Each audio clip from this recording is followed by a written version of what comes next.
Iran sent Russia a weapon. Russia sent it back, and in doing so handed to Iran something far more dangerous than any single drone, a complete blueprint for overwhelming the most expensive military in human history with $30,000 machines. That is a story I want to tell you today, and it is one of the most consequential military technology transfers of the 21st century, one that most people have completely misunderstood, including for a long time the Pentagon itself. Let me start with a number that should bother you. A Patriot PAC-3 missile costs $13.5 million. The drone it is being used to shoot down costs $30,000. That is a 450-to-1 cost ratio in the attacker's favor, and Iran has had the cheaper side of that equation for years. What it did not have, what it desperately needed, was the operational experience to use it at scale. The manufacturing knowledge to produce it in the thousands, and the engineering refinements to make it resistant to jamming, spoofing, and interception.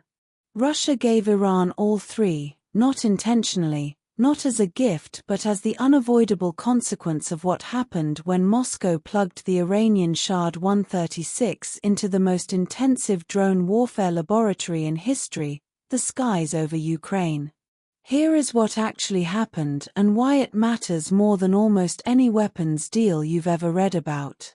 When Russia launched its full-scale invasion of Ukraine in February 2022, it had a missile stockpile problem. Precision cruise missiles are expensive to build, slow to replenish, and politically conspicuous to fire at civilian infrastructure. Russia needed volume. It needed something it could throw at Ukraine in the hundreds every single night. Something cheap enough to absorb losses and still saturate air defenses. It turned to Iran starting in 2022.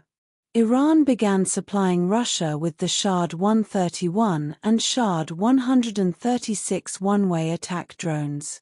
Essentially flying bombs with a delta wing shape, a small piston engine, and a guidance system built around GPS and inertial navigation. The export price was roughly $200,000 per drone at the time. That sounds like a lot. But compared to a cruise missile, it was a bargain. The early results were mixed. Ukraine shot many of them down. The drones were noisy. That distinctive lawnmower buzz made them audible from miles away. Their GPS guidance was vulnerable to jamming. Their warheads, roughly 50 kilograms of explosives, were effective but not devastating. And critically, Russia was flying them in relatively small numbers. But Moscow is nothing if not systematic. Rather than accepting the drone's limitations, Russia and Iran in late 2022 secretly agreed to do something far more ambitious: establish a production facility inside Russia itself. Not just to assemble Iranian-supplied components, but to eventually manufacture the entire system domestically. That facility is the Alabuga Special Economic Zone, 600 miles east of Moscow in Russia's Tatarstan region. And what happened there over the next 3 years is one of the most important and most underreported industrial stories of the current era. At first, Alabuga operated on what you might call a franchise model. Iran shipped complete but disassembled drones. Russian workers assembled them on site, stamped them with the name Geran-2, Geranium-2, and sent them to the front. The production rate was modest, around 10 drones per working day. Then something changed. The Ukrainian Air Force got better at shooting them down.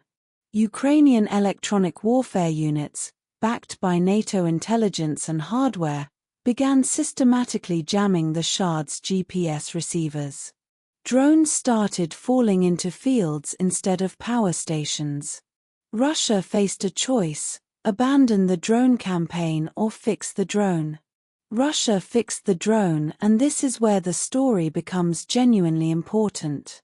Russian engineers began upgrading the Drone 2 in an iterative cycle that had never been possible for Iran operating under sanctions. Early versions had a 4-array controlled reception pattern antenna, a GPS setup that was reasonably robust. But as Ukrainian jamming intensified, Russia shifted to 8-array and eventually 16-array Kometa CRPA systems that could distinguish real satellite signals from spoofed ones and reject electronic interference. Some drones received 3G and LTE modem modules, meaning they could navigate using civilian cellular networks, entirely bypassing GPS vulnerability. Others received radio transmitters for remote control and telemetry, turning what had been a blind kamikaze into something with genuine real-time awareness. The warhead grew from 50 kilograms to 90 kilograms, nearly double, which required a complete reconfiguration of the drone's airframe. Moving the flight controller, power distribution block, and battery from the nose to the tail for rebalancing. Stealth coatings and new materials reduced radar and visual signatures. And by mid-2025, Russia was equipping versions of the Geran 2 with NVIDIA Jetson Orin computing modules, running AI-powered thermal imaging that allowed the drone to detect heat signatures and strike targets in complete darkness, fog, and smoke without any satellite navigation at all. Read that last sentence again. A drone derived from a design that cost Iran roughly $10,000 to $50,000 to produce domestically, now operating autonomously, resistant to jamming, capable of AI-guided targeting, carrying double the explosive payload, producible at a rate of over 5,000 per month. By late 2025, the Alabuga plant had produced over 26,000 Geran 2 drones, and was scaling toward 40,000 by year's end. The unit cost had dropped to approximately $70,000, still a fraction of any Western interceptor. Ukrainian officials reported Russia deploying 2,300 drones in a single month in November 2024. By January 2025, that number had risen to 2,696. The swarm had become an industrial conveyor belt. Ukraine, for its part, was shooting down roughly 80% of incoming drones. But when you launch 2,700 in a month, 20% getting through means 540 drones striking infrastructure, power stations, water facilities, and residential buildings. The math was working in Russia's favor. Now, here is what most analysts missed. This was not just a story about Russia benefiting from Iran technology, it was a story about Iran benefiting from Russia's real-world testing laboratory. Every upgrade Russia made to the Geran 2, every navigation fix, every electronic warfare countermeasure, every structural modification was made in response to actual combat conditions, actual interception attempts, actual Ukrainian jamming equipment. Ukraine became, involuntarily, the most rigorous drone testing ground in history.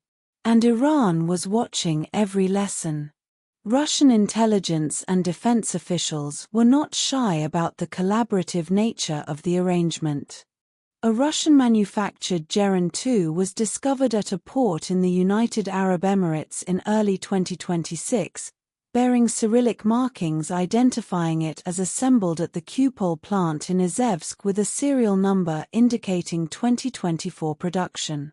It was almost certainly transferred back to Iran either as payment for the original technology license or as part of a direct arms exchange. The technology had traveled in a complete circle. Iran gave Russia a drone.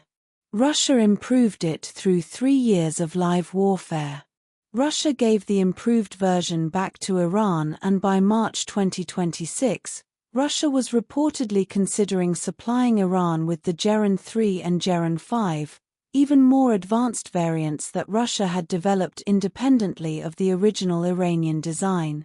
The Geran 3 uses a turbojet engine rather than a piston, enabling speeds between 330 and 500 km per hour, significantly faster and harder to intercept than the original Shahd 136.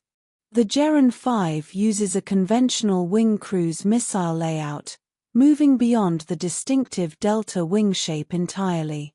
Iran had sent Russia a first-generation weapon.